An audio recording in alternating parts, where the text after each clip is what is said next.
If you're thinking about writing a retelling, this is the video for you. At this point, I've written over 15 retellings, whether it's fairy tale retellings or Hawaiian mythology retellings. So in this video, I'm going to share with you the best tips I have for writing a retelling. Let's jump into it.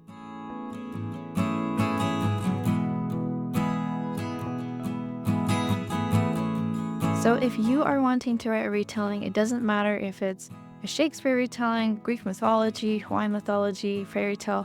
There are so many different ways that you can do retelling and so many different source materials out there. Of course, the big thing is make sure that original material is not copyrighted anymore. Usually things go into the public domain, fairy tales from the public domain, so you are welcome to do retelling of that. That's the biggest thing, of course, is to make sure there's no copyright and that you're allowed to create a retelling. This applies to any kind of retelling and any genre of retelling that you're going to be writing your story about. My biggest one, of course, is to always go to the source material. You need to read the material and understand it before you do the retelling. When you're reading the source material, I highly encourage you to look for elements that you can incorporate into your story. You don't want to go so far off that you call this a Little Red Riding Hood retelling and people are wondering, okay, wait, where's Little Red Riding Hood in this story? You need to make sure that you incorporate elements of the original story, including some of the characters and some of the storyline. You don't have to follow the storyline completely. That's the fun thing about retelling, you can make it your own, but you should at least incorporate some of the elements. Another thing you can do is ask yourself, what unique spin can I add to this story? Whether you put them in a different setting, put these characters into a world you've created, or you do it from a point of view of somebody else in the story, you should ask yourself, what unique spin can I put on this? Also, as you're reading the source material, I encourage you to look for things about that story that you enjoy, elements that you like and really want to put into your story. For example, I did a Hansel and Gretel retelling, and in the original story, Hansel and Gretel are led into the woods, and he leaves little breadcrumbs for them to find their way back home.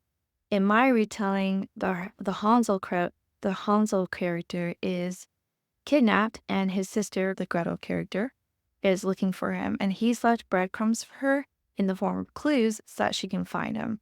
So that's like a nice nod to the original, and when you make nods to the original like that, it really delights readers. They love to find those little snippets of the original that you're adding to the story. After you read the source material, my next step is to give depth to the characters. This is something that's really fun about retellings because sometimes in original stories, you don't really get the motives or backstories of the characters. I'm not saying that in your retelling you need to give motives and backstories to every single character, but it does give it a lot of depth. One of the popular characters in fairy tale retellings that people like to go into his backstory is Rumpelstiltskin. In the original, he's a bad guy, but in a lot of retellings, people make him either the love interest or they do make him the bad guy, but they give him some more motives about why he did what he did. And it's always interesting to read because in the original, sometimes you don't get that. And we like to see characters that are relatable. And so if you can put these characters into your story, make them more relatable, it's going to be more enjoyable for your reader. Along with adding depth to the characters, you can also subvert tropes or turn things on their heads. For example, you can take a character like a villain and make them the good guy by showing their part of the story. A lot of fairy tale retelling authors do this. An example of this is my friend Mary Meekum. She wrote a story called Becoming Hook. In that story, Hook is actually the good guy because Peter Pan is the one that is kidnapping kids and drugging them. You get to see the story from Hook's point of view, and he becomes the good guy. It's fun to see authors subvert tropes and go from a different point of view, like a villain's or another character's point of view. Those are always fun to read. So in most stories that you're going to retell, there are usually universal themes that people can relate to. That's what makes most stories timeless, especially classics that have been out for a very long time.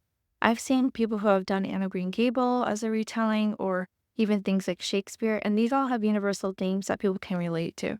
One thing that you want to do when you're doing your retelling is to try to pull those out and also add your own themes. What other layers can you add to this story?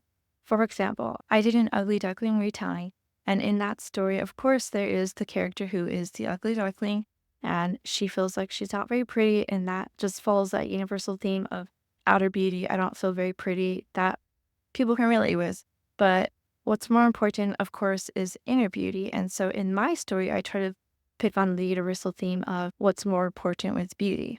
And I also tackle the topics of anxiety and depression in that book because I think that's another form that people can feel ugly inside. When you're doing your retelling, try to find those universal themes, but also be willing to add your own and making it more relatable for people. Another tip that I have for telling your retelling is to pick a unique setting. A lot of retellings are set in fantasy worlds, but I've seen it done where authors have taken stories that people love and putting it in a totally new world.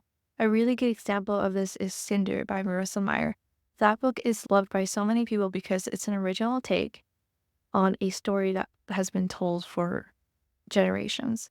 And she doesn't just do it for Cinderella, she also does it for other fairy tales. It really works.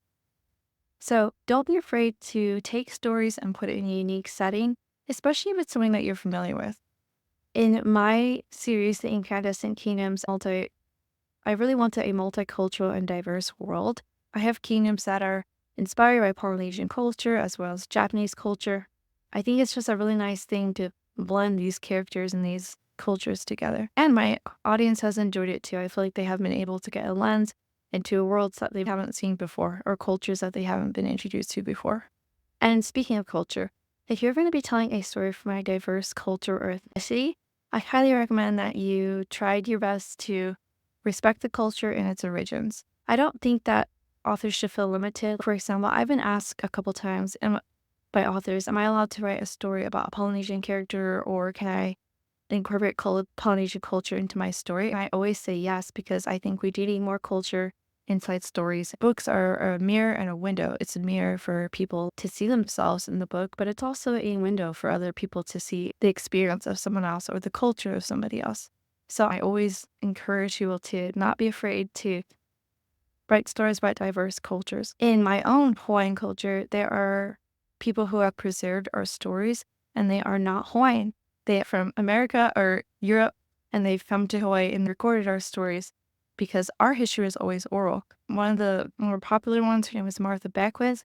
She recorded tons of stories of Polynesia, not just of Hawaii, and made comparisons of each one so you can see the similarities and differences. I'm a huge fan of people preserving other people's stories and sharing them and putting also new twists on them. I think it can always be done in a way that's respectful. If you're ever really concerned about it, you can always ask someone from that culture or ethnicity if they'd be willing to read your book if it's appropriate, fair, and reflects that culture or ethnicity in a true way. The last tip I have for you, of course, is to have fun. Retellings are a great way for you to stretch your creativity and it gives you a blueprint for you to work with. I do talk about why you should write retellings from another video, which I'll link below. But definitely have fun with your retelling. Be creative.